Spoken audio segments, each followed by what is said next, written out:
Seigneur, nous te demandons de nous aider aujourd'hui à recevoir ta parole, chacun de ces versets, comme une exhortation, comme un appel à tourner le regard vers toi, dans les bons moments comme dans les mauvais, Seigneur, de comprendre quel est ton message et de pouvoir le vivre chaque jour. Nous désirons, Seigneur, vivre ton évangile. Nous désirons déborder de ta présence et vivre sur la base de ta parole, mais animés par ton Saint-Esprit, toi qui es le Dieu vivant et qui agit chaque jour en nous. Te demandons simplement ta vie en abondance, pour le meilleur et pour le pire. Te remercions, Seigneur, au nom de Jésus. Amen. Jésus a connu les complots. Jésus a connu les accusations. Jésus a connu la trahison. Et aucun disciple n'est plus grand que son maître. La persécution est promise aux chrétiens. Mais toute la parole de Dieu nous explique que dans toutes ces afflictions, nous sommes plus que vainqueurs. Cela va à l'encontre de ce que le monde voit. Avec les yeux du cœur, avec les yeux de la foi. Celui qui se trouve dans la pire des afflictions à cause de sa foi en Jésus-Christ est celui qui est élevé le plus haut aux yeux de Jésus-Christ.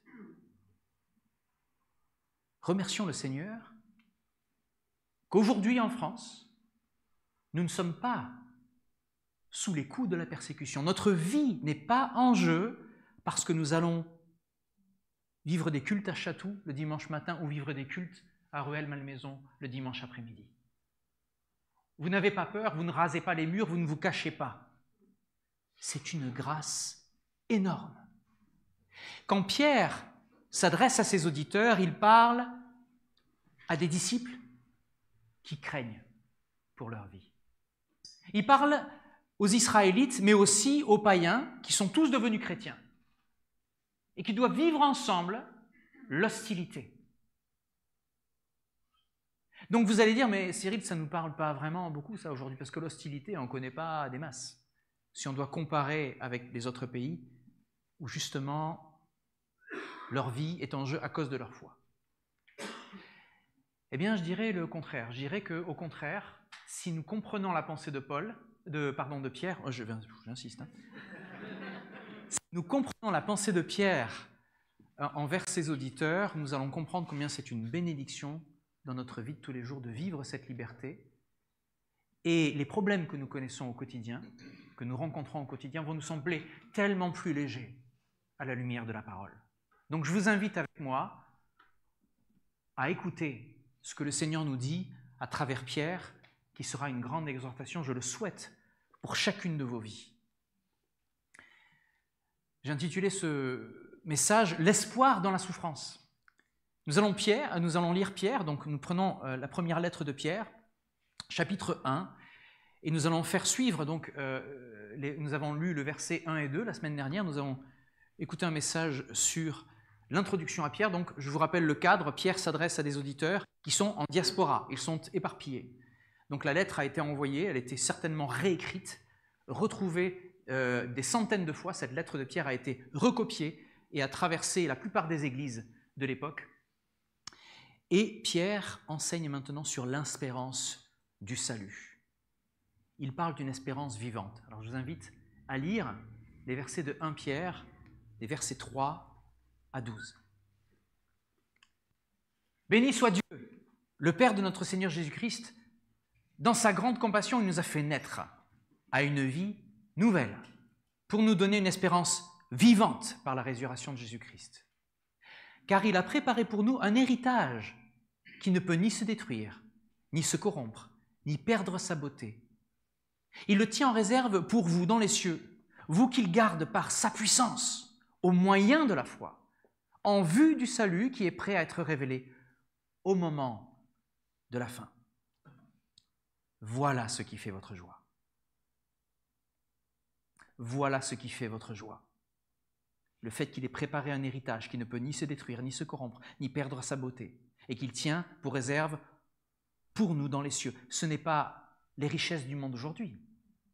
c'est cet héritage qu'il a pour nous dans les cieux qui sera révélé au moment de la fin. Voilà ce qui fait votre joie, même si actuellement il faut que vous soyez attristés pour un peu de temps. En bref, la vie est courte. Pour un peu de temps, vous allez être attristés par diverses épreuves. Celles-ci servent à éprouver la valeur de votre foi. Est-ce que votre foi a de la valeur? Est-ce que votre foi a de la valeur? Les épreuves servent à éprouver la valeur de votre foi. Le feu du creuset n'éprouve-t-il pas l'or, qui pourtant disparaîtra un jour? Pourtant, votre foi qui a résisté à l'épreuve a une valeur beaucoup plus précieuse que l'or, que les richesses. Elle vous vaudra louange, gloire et honneur lorsque Jésus-Christ apparaîtra.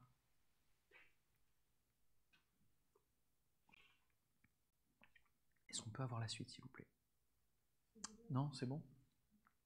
Non, on va arrêter là. On a envie de lire la suite parce que Pierre va continuer de parler des prophètes qui ont annoncé toute cette espérance pour nous. En fait, ce que Pierre est en train de dire, c'est que ça fait depuis le début, depuis toute une éternité, que Dieu s'adresse à son peuple en lui disant « Voilà ce qui vous attend, voilà quel est votre héritage, donc ne craignez rien ».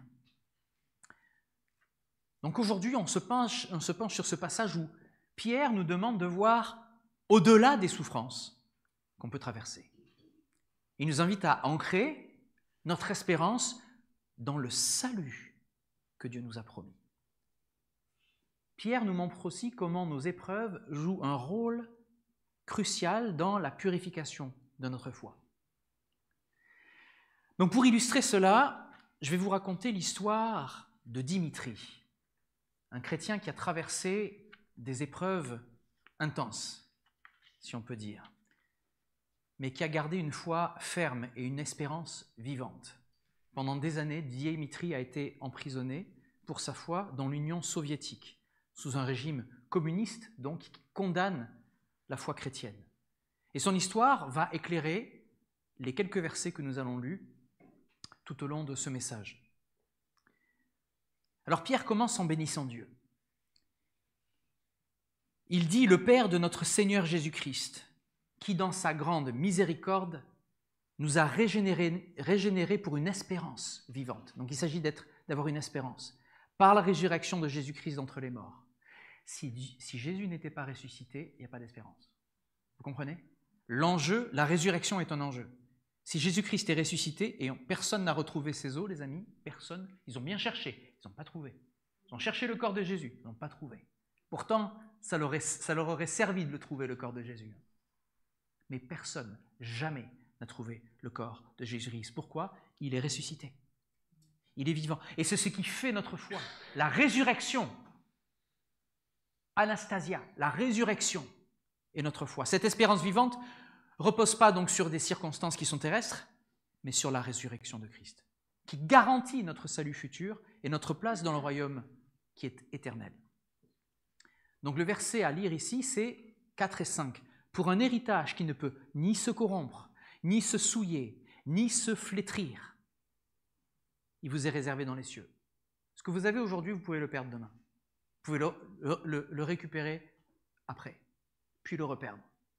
Mais quand vous partirez, vous ne partirez avec rien. Vous partirez comme vous êtes venu. Tout le long de notre vie, qu'est-ce qui fait la valeur de notre vie? C'est notre foi. Il n'y a rien de plus grand que notre foi en Jésus-Christ. Et c'est ce qui transforme nos circonstances. Ce n'est pas les lingots d'or, ni leur valeur, mais la foi qui est plus précieuse que l'or. Un héritage qui ne peut ni se corrompre, ni se souiller, ni se flétrir, qui vous est réservé dans les cieux. À vous qui êtes gardés par la puissance de Dieu, par la foi, pour le salut prêt à être révélé dans les derniers temps. Donc, ici, il nous rappelle que notre héritage, il est céleste, et non pas terrestre. Il est éternel. Il est inaltérable. On ne peut pas le perdre. On ne peut pas le voir se flétrir. On ne peut pas nous le voler. Cette promesse du salut nous donne un espoir qui est indéfectible, infaillible. Peu importe nos circonstances. Dieu nous garde non pas par nos propres forces, nous l'avons chanté tout à l'heure, notre ami Kim nous l'a rappelé, mais par la puissance de Dieu, saisi par notre foi. ta foi, ta confiance en Dieu te permet de saisir cette puissance que Dieu te donne pour vivre tout cela. Dimitri, c'était un homme ordinaire qui vivait dans un petit village de l'Union soviétique avec sa femme et ses 3 fils.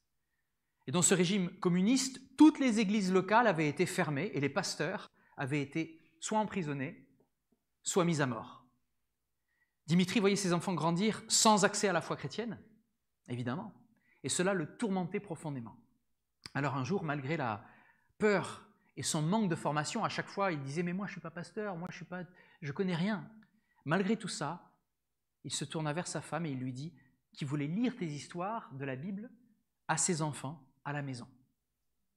Et sa femme, qui priait pour que son mari prenne des responsabilités spirituelles, lui a dit « Mais j'attendais ça, Dimitri, j'attendais que tu viennes me voir et que tu me dises que tu veuilles enseigner nos enfants dans la foi en Jésus-Christ. » Et donc, sa femme était reconnaissante parce que Dieu avait entendu ses prières. Alors Dimitri commença à lire tous les soirs des passages bibliques à ses fils en leur faisant chanter des anciens cantiques qu'il avait appris avant que les églises ne soient fermées.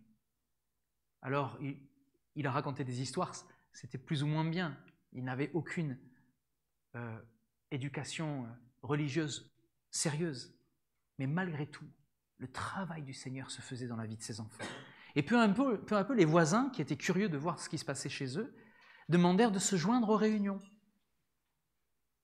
Est-ce que vous avez, vous, dans votre groupe de maison, des voisins qui se disent « Mais je vois des gens entrer, sortir, j'entends des chants, qu'est-ce qui se passe? Est-ce que je peux venir voir? Est-ce que je peux vous rejoindre? Qu'est-ce qui se passe ?» C'est notre désir ici à EBE, que l'Église grandisse dans vos maisons, dans vos quartiers. Et c'est pour ça qu'on va aller dans plusieurs endroits autour de cette région pour pouvoir faire grandir la foi. Alors, Dimitri était réticent au début, puis ensuite il a accepté. Bientôt, il y avait une trentaine de personnes qui se rassemblaient régulièrement dans sa petite maison pour écouter les lectures bibliques, prier et chanter. Mais lorsque les rassemblements ont atteint 50 personnes, il n'y avait plus assez de place chez Dimitri. Plus assez de place chez Dimitri. Et les autorités locales remarquèrent les réunions. Elles vinrent voir Dimitri et le menacèrent. « Si tu n'arrêtes pas ça maintenant, il va t'arriver quelque chose de grave, Dimitri. » Malgré les pressions, Dimitri a persévéré. Peu de temps après, il fut renvoyé de son travail d'ingénieur. Sa femme perdit son emploi d'enseignante et leurs enfants furent expulsés de l'école. Et nous, on se plaint parce que le métro est en panne. Toutefois, même ces conséquences graves n'ont pas arrêté Dimitri. Et les réunions continuèrent de croître. Le nombre est monté de 50 à 75 personnes. Et là, c'était difficile à cacher. Pendant ce moment-là, les autorités ont décidé d'intervenir beaucoup plus brutalement. Un jour, une fois de plus, vous avez l'habitude, c'est le KGB qui frappe à la porte cette fois-ci. Le major attrapa Dimitri par la chemise pendant une réunion. Il le jeta contre le mur et le frappa avec grande violence. Il lui cassa le nez et les lèvres.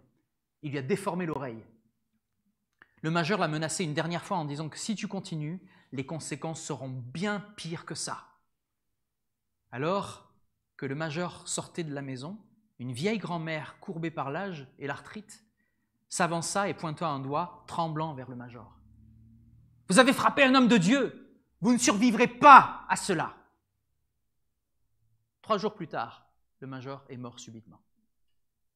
Malgré cet avertissement, les autorités n'ont pas cessé de persécuter Dimitri, sa maison et sa famille. Et finalement, Dimitri fut arrêté et amené dans une prison située à 1000 km de son village. Il a été enfermé avec 1500 autres criminels. Et les conditions, je vous laisse imaginer, c'était abominable.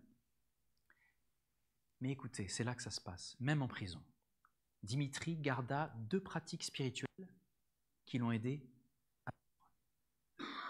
Chaque matin, il se levait et se plaçait devant les barreaux de sa cellule et il levait les bras vers le ciel et il chantait ce qu'il appelle son chant de cœur pour Jésus. Les autres prisonniers se moquaient de lui parce qu'il entendait évidemment, Ils étaient tous à côté. Ils lui jetaient des détritus, des papiers, mais Dimitri ne cessait de louer Dieu. Et l'autre pratique que Dimitri continuait de faire, c'était d'écrire des versets bibliques et des chants sur des tout petits morceaux de papier avec le crayon qu'il pouvait. Et il les collait parce que les piliers de sa cellule étaient humides. Donc il arrivait à prendre ces papiers et les coller sur les piliers. Ça lui faisait un rappel parce qu'il n'avait pas de Bible, il n'avait pas le droit. Donc tous les versets, tous les chants dont il pouvait se rappeler, il les écrivait le plus petit possible pour avoir le plus d'écriture. Et il les collait sur les piliers de sa cellule. Et les gardiens, à chaque fois qu'ils trouvaient ces papiers, ils les arrachaient évidemment et ils le battaient, ils le fracassaient violemment. Et cela ne brisait pas sa foi. C'est cette même espérance vivante que Pierre nous dit dans le début de sa lettre. Dimitri savait que son héritage n'était pas dans cette vie, mais qu'il était gardé pour lui dans les cieux. Et cette certitude, cette espérance l'a maintenu debout chaque jour, même face aux épreuves les plus dures. Alors rappelons-nous là aujourd'hui que peu importe les circonstances, notre salut est sûr, il est sécurisé. Nous avons un héritage qui ne peut pas être corrompu par ce monde. Dieu vous garde par sa puissance. Cette espérance vivante en Christ, c'est ça qui nous soutient dans les épreuves. Le second thème que Pierre aborde ici, et c'est le verset 7, c'est la foi précieuse devant Dieu, même au milieu des épreuves. Pierre continue en abordant un point qui est essentiel, la foi éprouvée dans les souffrances. Il reconnaît que ses destinataires, bien que remplis de joie à cause de l'espérance, sont attristés pour un peu de temps par diverses épreuves. Tu passes par quoi, toi, en ce moment ? Quelle est l'épreuve que tu traverses ? Est-ce que tu souffres du fait d'être chrétien au travail, dans ton voisinage, dans ta famille certainement ? Et c'est sûrement le plus dur, c'est quand ceux qui sont le plus proches de nous ne reconnaissent pas notre foi et nous persécutent pour cette foi. Attristé pour un peu de temps par ces épreuves. Mais ces épreuves ne sont pas son but. Comme je vous l'ai dit tout à l'heure, elles sont là pour éprouver la valeur de votre foi. Verset 7. Ainsi l'épreuve de votre foi est plus précieuse, bien plus précieuse que l'or périssable, qui cependant est éprouvé par le feu. Il aura pour résultat la louange, la gloire et l'honneur lorsque Jésus-Christ apparaîtra. Pierre compare la foi à l'or, qui, bien que plus précieux que tous les autres métaux, est périssable. Mais cet or peut être éprouvé par le feu. Eh bien, la valeur de notre foi, qui est éprouvée par le feu, est encore plus grande. Alors que l'or prend de la valeur quand il passe par le feu et qu'il est de plus en plus épuré, notre foi décolle quand elle est passée par le feu. C'est par les épreuves que notre foi est purifiée. Ce n'est pas par le confort du chrétien occidental, tout comme l'or est raffiné par le feu.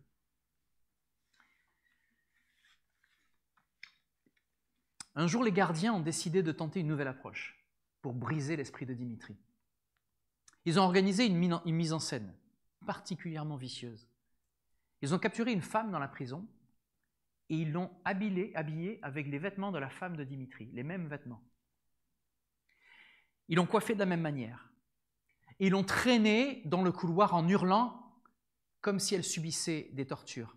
Et Dimitri, dans sa cellule, entendit les cris. Il a vu de l'extérieur de sa cellule, de dos, cette femme qui était exactement comme sa femme. Il a vu les habits, il a reconnu les habits. Il a cru que c'était sa propre femme. Pendant 3 jours, enfermé dans sa cellule, totalement impuissant, il a entendu cette femme subir des atrocités, je vous laisse imaginer. Et finalement, au bout de 3 jours, ils ont enroulé le corps dans un tapis et ils ont tiré le corps avec les pieds, les mains qui dépassaient. Ils ont dit, voilà ta femme, elle est morte, tu es le prochain. C'était trop dur, beaucoup trop dur. Et là, Dimitri a été brisé. Il a annoncé au gardien qu'il était prêt à signer une confession S'il signait, il serait libéré, il retrouverait sa liberté, sa femme morte et ses enfants.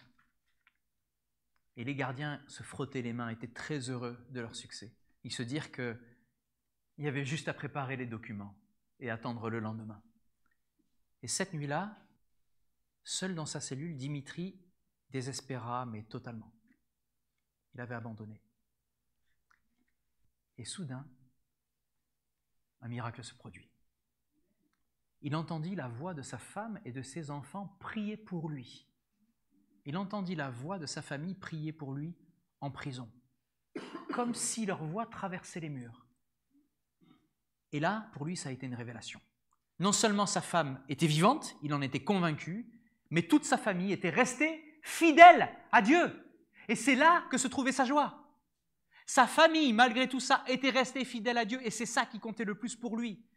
Et ce moment-là, vous pouvez imaginer, a redonné une force spirituelle dont il avait besoin. Le lendemain, quand les gardiens sont arrivés dans la cellule, ils apportèrent la confession à signer. Dimitri, le dos droit, la tête haute et les épaules carrées, il dirait « Je refuse, ma famille est vivante, j'ai entendu ma femme et mes enfants, sortez de ma cellule maintenant, sortez d'ici. Vous n'avez rien à faire ici, je sais qu'elle est vivante. »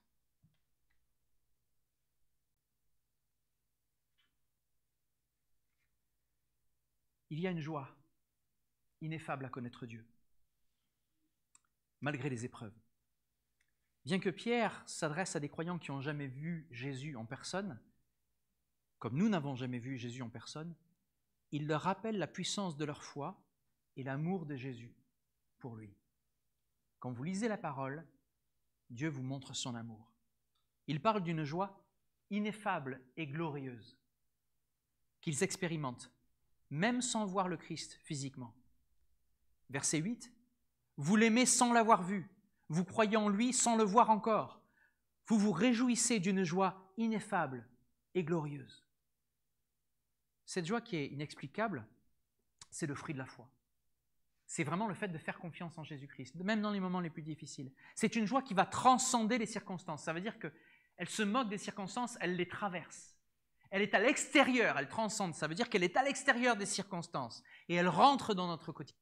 Quand on dit que Dieu est transcendant, ça veut dire qu'il n'est pas dans le temps et dans l'espace que nous connaissons. Vous voyez la grandeur de l'univers, vous voyez que l'univers est infini, qu'il est constamment en expansion. Les scientifiques ont découvert que c'est en expansion et c'est infini. Dieu n'est pas à l'intérieur de tout ça, il est à l'extérieur. Et il transcende, c'est-à-dire qu'il a décidé de créer tout cela et de rentrer et de venir nous voir et de naître dans une mangeoire, dans un bébé humble et sans défense, pour venir payer le prix de nos péchés, de notre séparation d'envers lui, de notre rébellion envers son amour, envers le fait qu'il nous ait créés.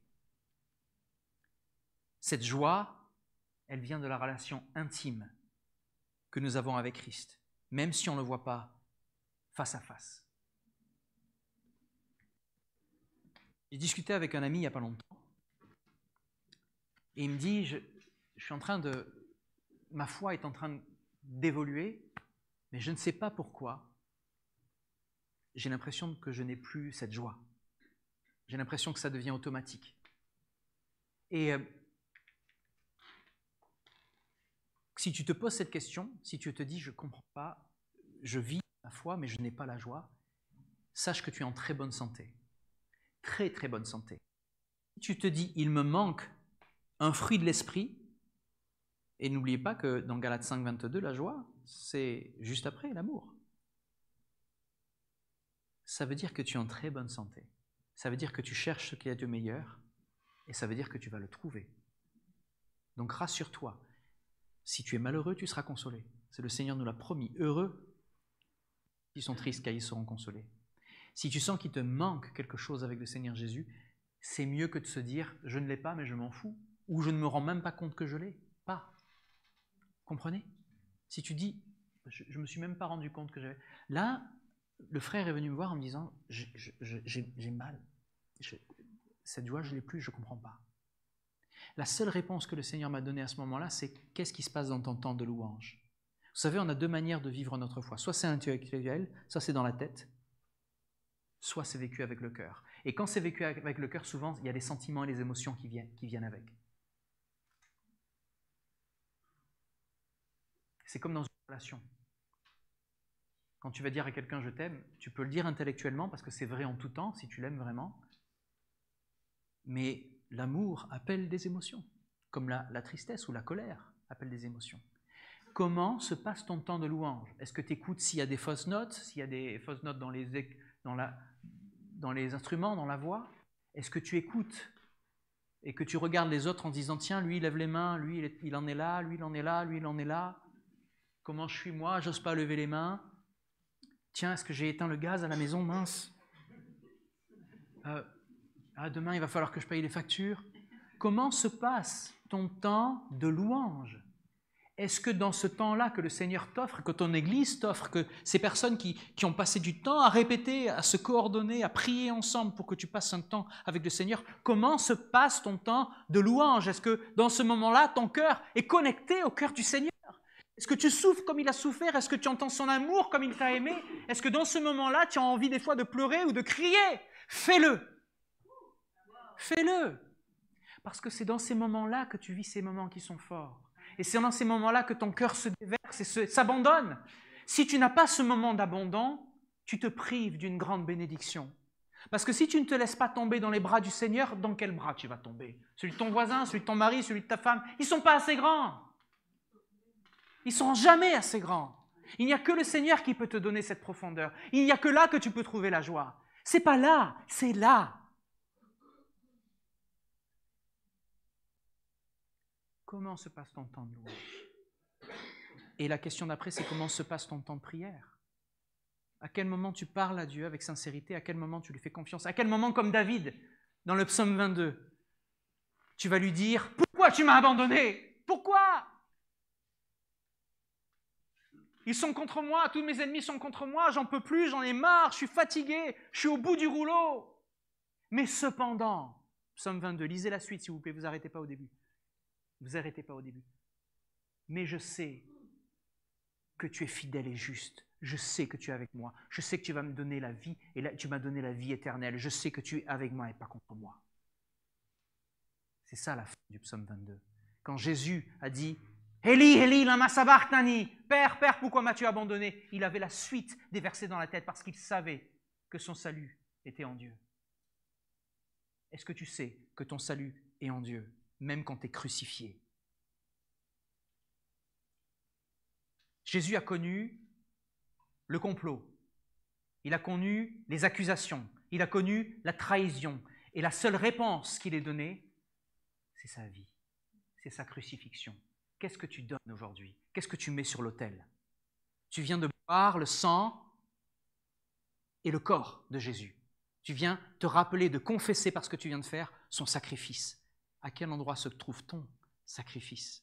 Toi qui dois abandonner ta vie pour vivre ta vraie vie.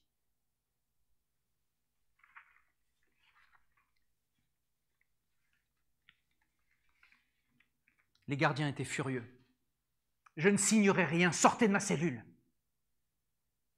Et c'est à ce moment-là que les gardiens ont dit, cet homme-là, on doit l'exécuter, il n'y a rien à faire. 2 semaines plus tard, alors qu'il était dans la cour de la prison, dans un endroit qui lui est réservé d'ailleurs, parce qu'ils ne veulent pas qu'il discute trop avec les autres. Dimitri fait une découverte qui pour lui est miraculeuse. Pour toi, ça va être totalement normal, pour lui c'est miraculeux. Il trouve un morceau de papier intact sur le sol. Et à côté du morceau de papier, devinez quoi? Amen, un crayon. Tu as lu l'histoire? Non. T'étais là? Non. Personne d'autre ne marchait dans cette partie de la cour. Il a compris que ce papier était un don de Dieu. Il l'a caché dans ses vêtements et une fois retourné dans sa cellule, imaginez ce qu'il a fait, il a écrit dessus le plus petit possible tous les versets bibliques qu'il avait mémorisés. Qu'est-ce que tu fais avec ta Bible d'ailleurs? Si un jour on te l'apprend, si un jour on te dit tu sors maintenant, tu n'es pas normal, tu n'es pas comme les autres, tu ne vas pas fonctionner dans cette société, on va t'enfermer. Tu fais quoi de ce que tu as? Est-ce que tu as mémorisé? Est-ce que tu te rappelles de ces versets? Est-ce que tu as passé du temps avec? Il écrit le plus petit possible les chants, les récits spirituels qu'il pouvait se rappeler. C'était son plus grand acte de foi. Vous imaginez ce qu'il risque avec ce papier dans sa cellule. Son offrande à Dieu. Il plaça le papier en haut des piliers de sa cellule, comme à l'habitude. Et lorsque les gardiens l'ont trouvé, ils étaient fous de rage. Ils ont arraché le papier, ils l'ont déchiré en morceaux, ils ont décidé que c'en était assez. Dimitri serait exécuté ce jour-là. Ils l'ont traîné à l'extérieur de sa cellule vers le poteau d'exécution. Il y a un endroit réservé avec un poteau à l'arrière de la prison pour exécuter et pour montrer les exemples. Mais alors qu'il le conduisait et que le mot que Dimitri allait se faire tuer se répandait dans toutes les cellules de la prison, un autre miracle se produisit. Les 1500 prisonniers qu'il avait tant moqués et humiliés au fil des ans se levèrent d'un coup et tous ont levé les bras vers le ciel et entonnèrent le chant de cœur, celui que chantait Dimitri chaque matin. Les gardiens sont stupéfaits. Ils lâchent Dimitri. Ils sont terrifiés en fait par ce spectacle et ils lui demandent « Mais qui es-tu ? Qui es-tu » Et Dimitri, avec la paix de Dieu dans son cœur, répondit « Je suis le Fils du Dieu vivant et Jésus est son nom !» On ne peut rien faire contre un homme comme ça. Rien. Les gardiens, incapables de briser cet homme, l'abandonnèrent et Dimitri fut libéré peu de temps après. Et des années plus tard, Dimitri, âgé et affaibli par les souffrances qu'il avait endurées, vous pouvez imaginer, son corps brisé, il a appris que son histoire avait inspiré des milliers de croyants à travers le monde. Il a même découvert, nous on a découvert après, parce que Nick Ripkin, qui a interviewé Dimitri, qui est un missionnaire qui a voyagé absolument partout, en Afrique, aux États-Unis et en Union soviétique, pour récupérer justement des témoignages, Nick Ripkin dit « Je l'ai appelé et je suis tombé sur son fils et j'ai appris que son fils était maintenant, écoutez bien, le gardien de la prison dans laquelle son père était emprisonné. » Pendant 17 ans. Un signe de la victoire de la foi sur la persécution. Une joie ineffable dans les épreuves. Cette joie qui est inexplicable ne vient pas des circonstances extérieures de Dimitri. Vous l'avez compris maintenant. Elle est ancrée dans sa foi en Jésus-Christ, dans l'espérance du salut. Elle est une joie ineffable que rien, même pas la souffrance, pouvait lui enlever. Qu'est-ce qui te rend malheureux aujourd'hui ? Dans quelle cellule tu te trouves? Quels sont tes geôliers? Même si on ne voit pas Jésus de nos propres yeux physiques, on peut expérimenter cette joie aujourd'hui ineffable. Peu importe la gravité de nos épreuves, nous pouvons être remplis de cette joie qui dépasse toute compréhension. C'est une joie qui découle de quoi? De notre espérance, c'est-à-dire notre confiance en Jésus-Christ. Et rien ne peut la détruire. L'histoire de Dimitri, c'est un témoignage puissant que Pierre nous enseigne dans ce passage. Nous avons une espérance vivante à cause de la résurrection de Jésus. Nos épreuves, même si elles sont immenses, intenses pour certains d'entre nous, servent à purifier notre foi. C'est plus précieux que l'or. Au milieu des épreuves, on peut expérimenter une joie qui ne dépend pas de ce monde, vous comprenez, pas des circonstances, mais seulement de notre relation avec Christ et de la promesse de notre salut. Donc on va prendre un moment pour réfléchir à notre propre foi. Est-ce qu'elle est ancrée sur ce que nous voyons, sur nos circonstances, ou est-ce qu'elle est ancrée sur ce que la parole, et la parole dont vous vous souvenez, vous dit? Un moment pour réfléchir à ça. Et surtout, pouvons-nous dire que nous avons cette joie ineffable même au milieu de la souffrance. Dieu est vraiment fidèle et il nous garde à travers tout ça. Nous allons passer un temps, donc juste après le message se termine, je vais conclure là, vous allez dire c'est un petit peu plus court que d'habitude, oui, parce que nous allons partager avec vous ce que le Seigneur a mis à cœur de BE depuis plusieurs années en fait maintenant. Je vous l'ai dit, nous ne sommes pas dans le cas de Dimitri, et même si nous l'étions, les églises dans ces pays se multiplient plus rapidement que chez nous. Est-ce que c'est normal? Les églises persécutées se multiplient plus rapidement que les églises dans les pays où la foi est permise, la foi chrétienne est permise. Est-ce que ça ne nous fait pas réfléchir, les amis? Vous connaissez des endroits aux alentours qui ne connaissent pas le Christ? Je discutais hier, j'avais le privilège d'être invité par Timothée Minard, un vieil ami de la faculté, un étudiant qui étudiait avec moi, à la fac de théologie de Vaux-sur-Seine et qui maintenant est devenu le pasteur de l'église du Point du Jour. Une église qui a traversé beaucoup d'épreuves, mais pas dans la persécution pour la foi. Des épreuves que les personnes de l'église se sont eux-mêmes imposées. On est d'accord? Et beaucoup d'églises traversent des épreuves comme ça. Nous nous imposons des épreuves les uns aux autres. On va se critiquer, on va se jalouser, on va se créer nos propres problèmes parce qu'on n'en a pas. Hey! Excusez-moi, hein. Peut-être qu'il y en a qui ne vont pas m'aimer pour ça, mais je vous dis ce que je pense, au fond. On est une église qui n'est pas persécutée, mais on a moins de vie qu'une église persécutée. Est-ce qu'on n'aurait pas besoin de ça, la persécution? Non. Non. Je pense qu'on n'en a pas besoin pour pouvoir faire d'autres églises. Je pense qu'on n'a pas besoin de plus de persécution pour ouvrir une église dans ton salon. Hein, Thierry? On n'a pas besoin de plus de persécution pour ouvrir une église là où Dieu t'a placé et où là il y a un besoin immense de la parole de Dieu et du salut en Jésus-Christ, parce qu'il n'y a que la parole vivante de Dieu qui peut libérer l'âme des pécheurs que nous sommes. Le monde crie pour cette vie. Il désire cet amour qu'il ne reçoit pas. Tout est faux. On allume la télé, c'est faux. Tu reçois ton salaire, il est faux. Ah, il y en a qui ont dit oui. Oui, ma sœur, parce que tu travailles la nuit, tu travailles le jour pour sauver des vies, mais tu es payé moins bien que les autres. Ben oui, bien sûr. C'est ça la valeur dans le monde. Hein? Des joueurs d'échecs qui ont un esprit brillant, on ne va pas s'en occuper. Par contre, un gars qui va donner un coup de ballon dans un truc qui tourne et qui va dans un truc qui sera payé plusieurs millions par année. Merci pour le foot, on aime le foot ici, on n'aime pas, c'est pas grave. Les valeurs du monde sont fausses. L'évangile est vrai. Te fais pas avoir. Te fais pas avoir.